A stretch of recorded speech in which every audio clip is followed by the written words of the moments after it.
Now, Roma Wines, R-O-M-A, made in California for enjoyment throughout the world. Roma Wines present Suspense.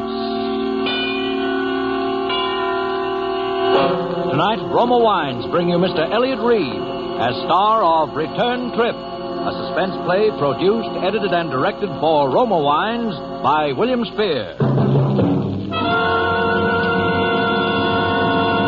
Suspense, radio's outstanding theater of thrills, is presented for your enjoyment by Roma Wines. That's R-O-M-A, Roma Wines. Those excellent California wines that can add so much pleasantness to the way you live, to your happiness in entertaining guests, to your enjoyment of everyday meals. Yes, right now a glassful would be very pleasant, as Roma Wines bring you Elliot Reed in a remarkable tale of suspense.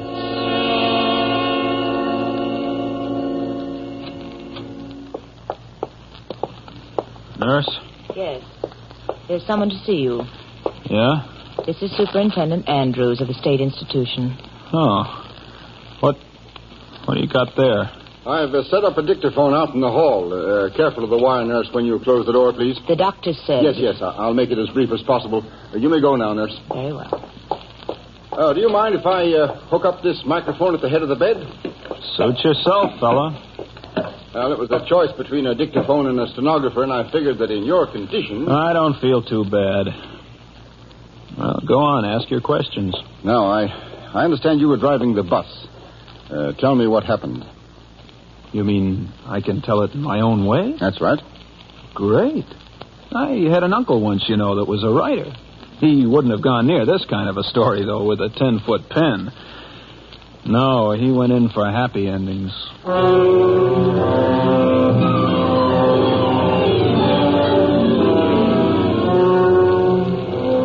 Uncle Mort wouldn't even have liked the beginning of this one. Kind of dreary-like up there at the asylum that afternoon. You remember, there'd been quite a snowfall the week before. And far as the eye could see, everything was a dirty gray. Like a corpse that's been waiting too long for the undertaker. Well, around 4 o'clock, it got so dark, the lights had to be turned on in the asylum. And then the wind started moaning like a lonely banshee. Fine day for a murder, as the fella said.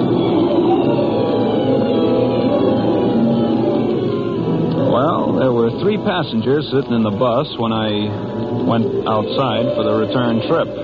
2 men and a woman. Maybe I ought to call her a girl, because she wasn't really much more than that. Anyway, these 3 passengers all had return tickets, and I went down the aisle collecting them. Tickets, please. Can I have your tickets, please? Driver, how soon do we start? Right away, miss. But we're 2 minutes late already, driver. Oh, these little jerkwater bus lines never keep to their schedules. Now we'll never get out of these mountains before that blizzard lets loose. Can I have your ticket, please, mister? You really think there'll be a storm? Why, sure, it can't fail. And, lady, when they have snow up in these godforsaken mountains... Well, this morning on the bus coming up, a man was telling me... Well, here we go, folks.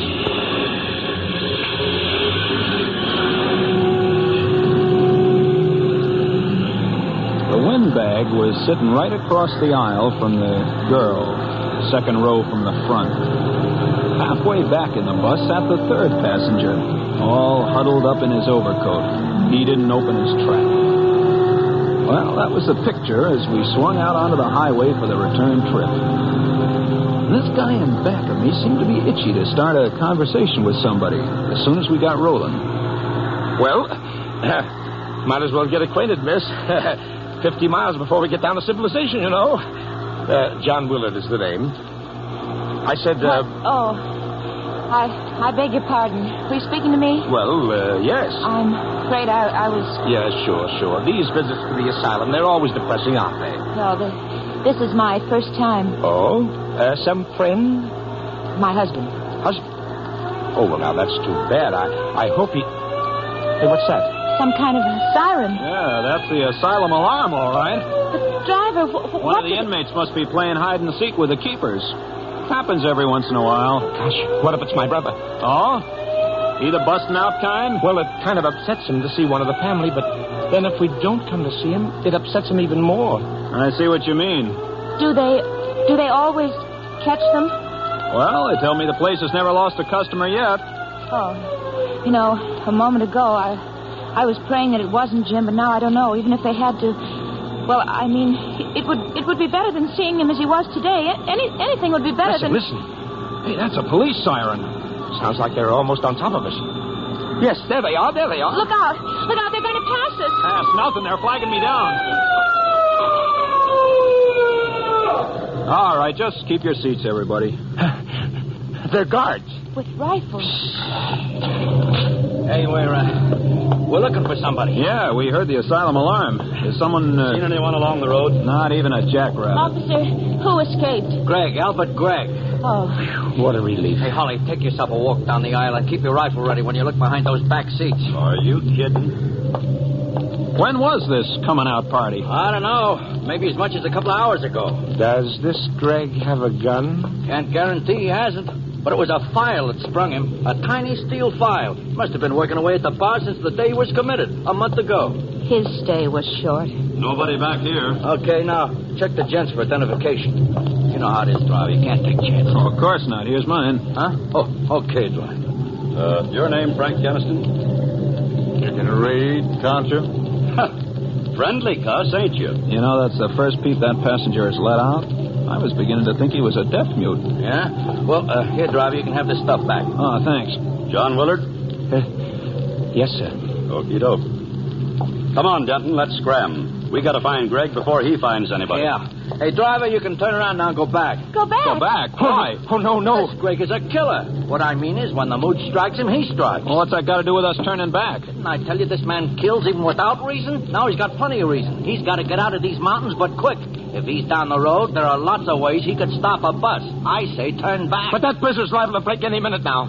We could be snowbound up here for days. And if I have to spend a night, one night in that asylum, so help me, they'd have to keep me there. Oh, listen, driver, listen Just to me, a please. second, Mr. Willard. You're just one passenger. There are three. Now, let's take a vote. What about you, miss? Whatever you say. Mr. Keniston? I say keep going. That settles it. Hurry up, Denton. Wait a minute. What does this killer Greg look like? Description says slight build, weight about 140. Dark hair, brown eyes, 27 years old. Denton, get the lead out of your britches. Yeah, but I still... We warned them, didn't we? Now, if they meet up with him, it's their funeral. Yeah. Well, we can take care of ourselves, fellas.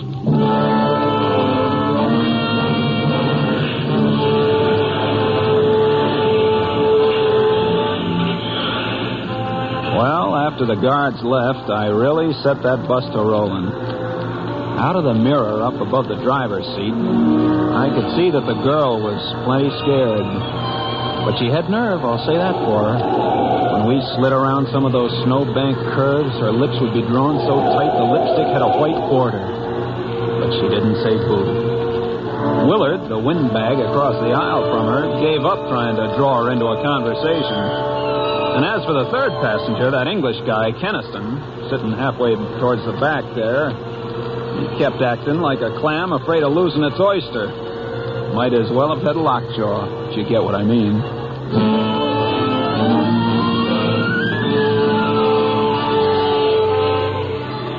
Well, we hadn't gone more than another mile or two before the wind started to rise, and kept it up until you'd have thought all the devils in hell were trying to break loose. It got black as the inside of a tomb until the snow started to fall. But with that wind whipping it around, it didn't exactly fall. Mister, that's what I call a blizzard. This is getting on my nerves. What have we got here anyway? A collection of zombies? Somebody say something. I was just going to say... You were going to say that the weather is rotten. Yeah, and she can say that again. But that isn't what I was going to say. No? What then, lady? It occurred to me why the guards asked for identification. Huh? The description of Killer Greg. Slight build, 140 pounds, dark hair, brown eyes, 27 years old. So what? It's a remarkable thing. That description would fit you, Mr. Willard. Huh? Oh? And Mr. Keniston, too. What's that? Me? That's a peculiar thing, isn't it, driver? Yeah. Come to think of it, both of them could fit that description. And I've also heard that he's got a very soft face, almost like a woman. What do you think, Mr. Keniston? I don't happen to feel like talking. Yeah? Well, personally, I think the more I think of what she said, the more remarkable it becomes. Yeah, she's got something there. Only remarkable isn't the word. What do you mean, Mr. Willard? This man, Greg, may be insane, but he's not dumb. Now, put yourself in his place. He knows he hasn't got a ghost of a chance making a getaway in the asylum clothing, see? So he borrows the wardrobe and identification of some stranger. Do you follow me? We're way ahead of you, Willard. It wouldn't be difficult for a killer. I should say not. But that still isn't the end of his problem, see? He's fighting against time. Yes. He's got to get out of these godforsaken mountains down to civilization before they can throw a noose around the whole area. And he knows if he's brought back alive, he'll be wearing a straitjacket until he's old as Methuselah. You've got quite an imagination, Willard. Yeah? Well, thanks. Now, the odds that Greg will be able to get himself transportation are mighty slim, except for this bus line. So let's suppose... You've got a great imagination, all right. You got it all figured out. Bit too fat, if you ask me. Remember, please, sir, you're the one who was so dead set against turning back. Really, Keniston? Well, I'll leave it to the lady here and the driver. Do I act like a lunatic? Huh? Well? Search me. There were times, long periods of time, when Jim didn't either. My husband, I mean. That was the terrible part of it. He'd be just like the old days, and we'd be so happy together, and then all of a sudden, just without warning, he... Oh, I heard of lots of cases like that. Well, they tell me that sometimes it takes half a dozen of those special doctors, those... Psychiatrists? Yeah, psychiatrists. Yeah, well, sometimes they got to put a person under a microscope and study him for a long time before they can be sure, one way or the other. And many's the time they make mistakes. Well, I heard at one time when... Shut up! Nobody's going to talk like that about me. It's Keniston that's been acting crazy. And I'll bet it wouldn't take a half a dozen psychiatrists to... What's that? Huh? An avalanche! An avalanche! No! Well, it's coming down!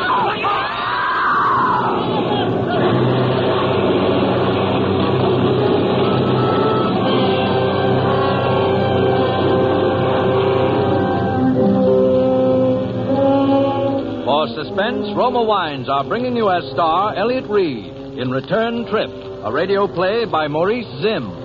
Roma Wines' presentation tonight in radio's outstanding theater of thrills, Suspense.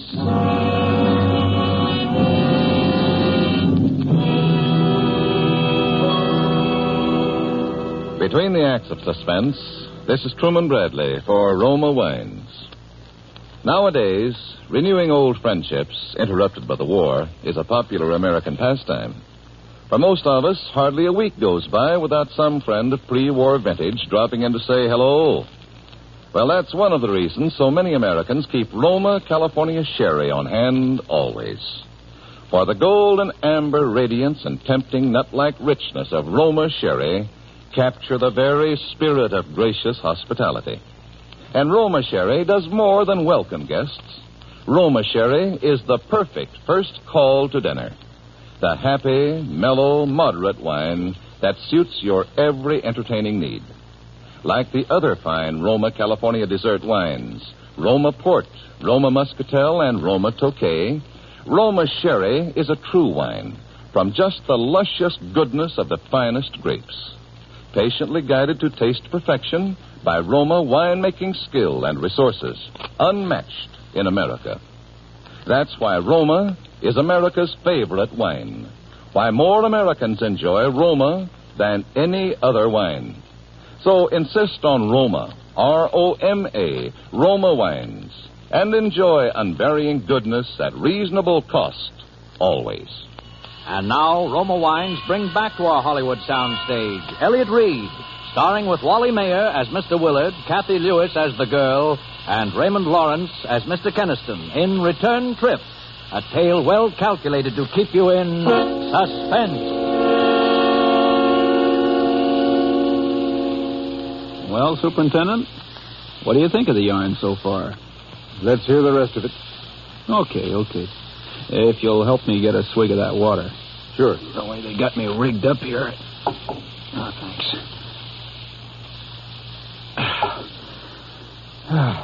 Let's see now, where was I? Oh, yeah. Acts 2, 3, and 4 coming up.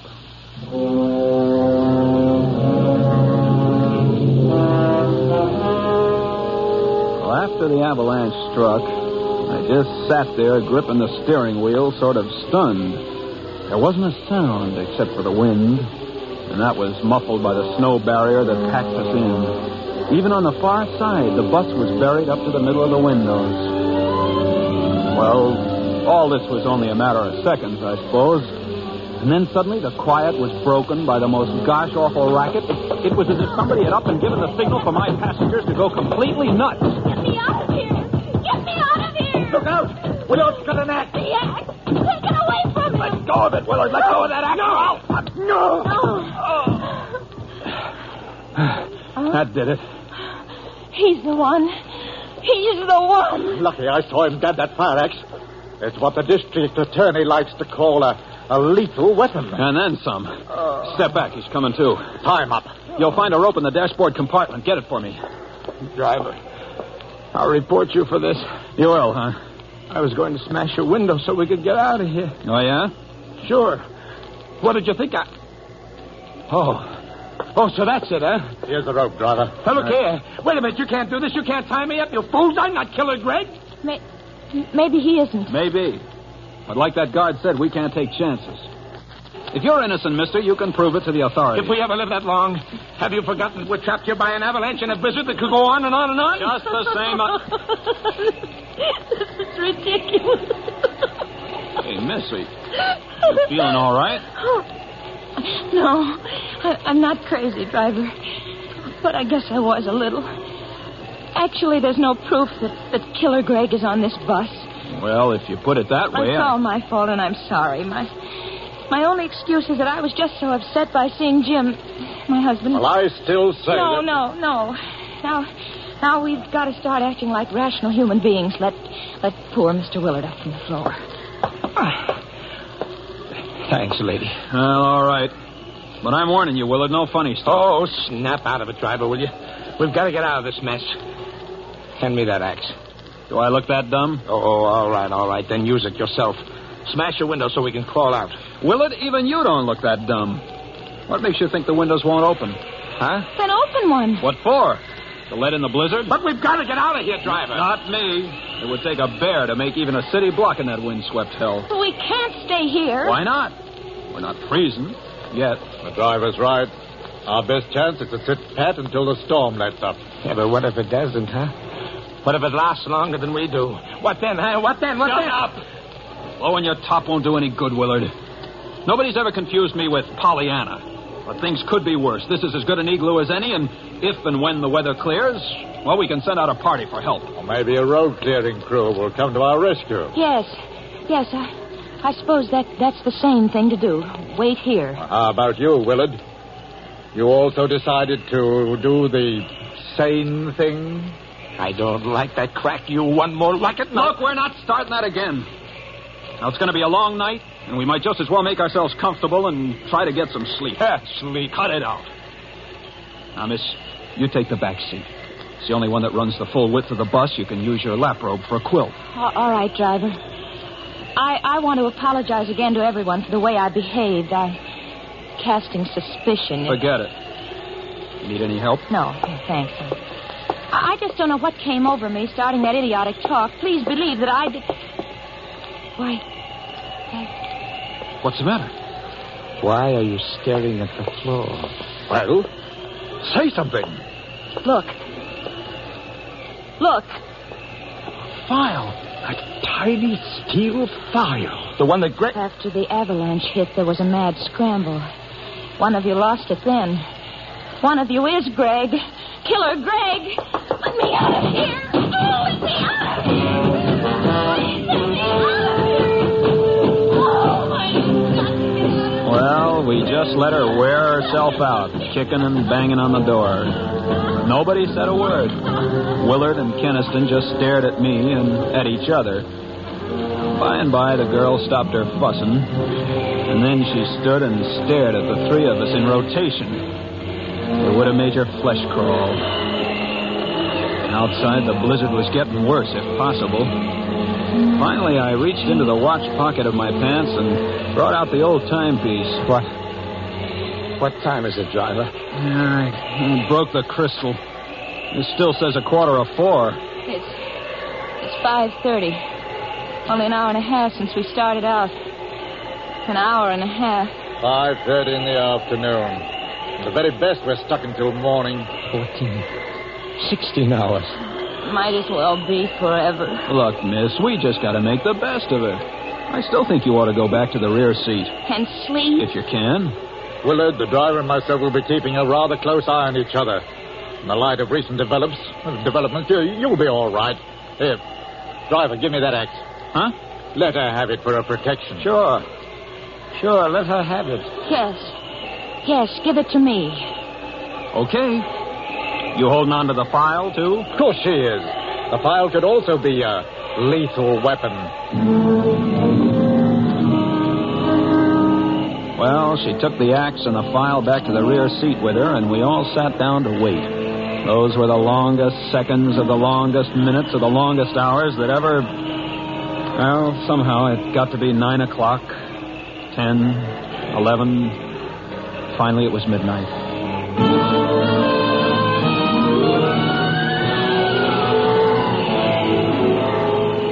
Ever fought against sleep? With the cold numbing you and the wind lulling you? Sometimes even the fear of sudden death can't win against those odds.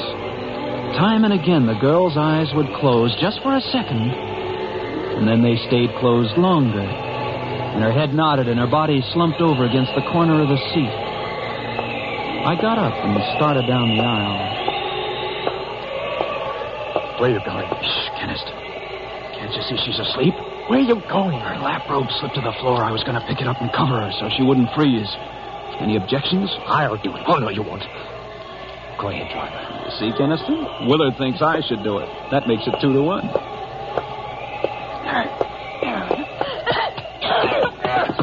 Help me with this wild cat.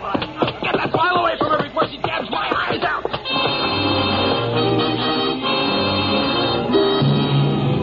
She was like a devil on a pinwheel. And I was lucky to tear loose before she did any more than nick me about the face. Afterwards, when Willard told her what I was up to, she apologized. But I didn't go near her again all the rest of that night. Well, about 5 o'clock, the blizzard stopped. And at 7, the sun managed to break through. Then we held a council of war. We can't send out for help. Why not? Don't you see, Mr. Willard? If we split up the men, whichever of you is Greg would have too good an opportunity. Whether he goes or stays. You could go alone. I'd never make it. We could all go together. How about that, driver? Well, no, I'd rather stick with a bus, Keniston. But before we decide anything, let's get out and look around. We got a window open on the far side of the bus and crawled through, the girl first. She was still clutching the axe and the file. Come here and look. What? Another few yards and we'd have escaped the avalanche entirely. We can shovel our way out. I'm sure we can. There were 2 shovels in the tool compartment at the tail guard of the bus. That only let 2 men shovel at a time, with the third man getting a breather meanwhile. It took a lot of shoveling. What's the matter, driver? Hurt your hand? Oh, nothing much. Ooh, this feels good to take off those stiff leather gloves. Nasty blisters you got on that right hand.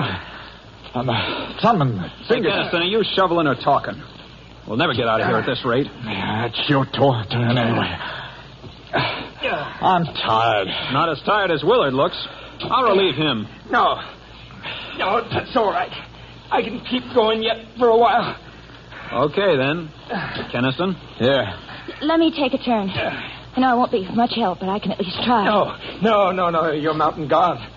Though I'm sure you could do as well as Keniston. Keniston.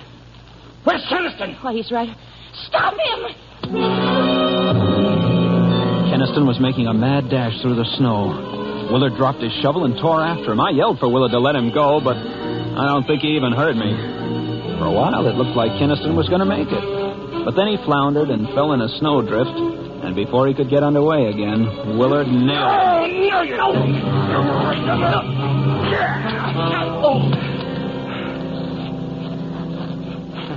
Well, he'll stay put for a while. What'd you do, knock him out? Well, what else was there to do? Oh. I know all the time it was Keniston. You think his running away proves it? That's the same as if he confessed. He knew it was his last and only chance. What are we going to do with him now? Tie him up. Then we're getting him and the bus out of here. Say, I wonder if there's a reward.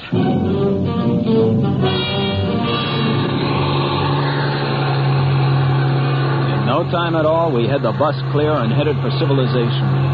Those snow-covered mountain roads weren't exactly my idea of a speedway, but I gave my motor the gun. Willard and the girl didn't take their eyes off Keniston. I kept watching him, too, out of the mirror over the driver's seat. He looks like he's coming, too. Don't worry, driver. Those knots I made in the rope won't give.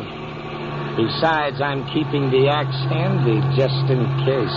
He's opening his eyes. Watch him now. Watch him. Yes, watch me. And listen to me, too. Shut up, Keniston. I'll stop this bus and put you out for good. Not before I've had my say. Willard and you, too, lady. Why do you think I tried to make a break for it? Because You're Killer Greg. You fools! You were blind, stupid fools! Was it my watch that had its crystal smashed at 4:45 yesterday afternoon? So it was mine. So what? At 4:45 yesterday afternoon, Killer Greg waylaid the real driver of this bus and took his place. What? That's how the crystal came to be broken. Shut up, Keniston. You can't talk your way out of this. It could be a coincidence. Sure. That's what I thought, too. Coincidence. Until I noticed the blisters on the thumb and first 2 fingers of the right hand. A file would make blisters like that. A file held in the right hand of Killer Greg. Look at him. It's true. Greg, don't come a step closer, any of you. You make the slightest move and I'll crash the whole lot of us. Don't do it, Greg. Stop the bus. We won't do anything. It was a perfect plan. It had to work. If only that avalanche hadn't come along. But I'll still make it. I'll make it even if I have to.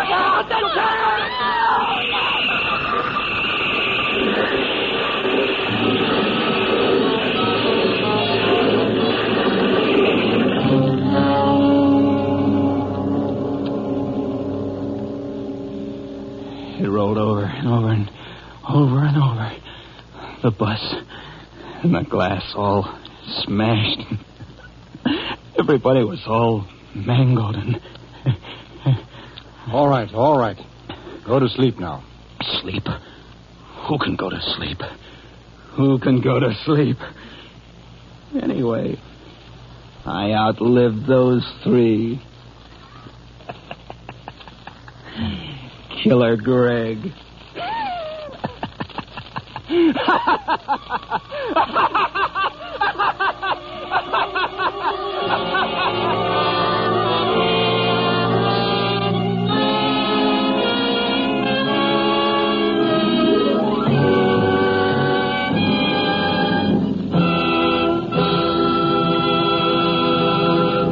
Suspense. Presented by Roma Wines. ROMA. Made in California for enjoyment throughout the world. This is Truman Bradley for Roma Wines. These days of hard-to-get meat and butter offer a real challenge to the American housewife who takes pride in her meals. That's why so many smart women serve Roma California Burgundy with dinner. They know that even the simplest meals taste better, becomes more enjoyable when served with a fine, robust Roma Burgundy. Discover for yourself the satisfying taste harmony of Roma Burgundy with food. The next time you serve a savory pot roast, oven-browned meatloaf, or a piping hot dish of spaghetti heaped with a spicy sauce, bring out all its flavorful goodness with a bottle of red Roma Burgundy. Or, if you prefer a lighter wine, let Roma California Claret or famous Roma Zinfandel add magic taste and friendliness to your next meal. Remember, Roma, America's favorite wine, costs no more than ordinary wines. So insist on Roma, ROMA, America's first choice in wine. Elliot Reed appeared through the courtesy of Paramount Pictures, producers of To Each His Own. Next Thursday, same time, Roma Wines will bring you Mr. Leon Ames as star of Suspense, radio's outstanding theater of thrills.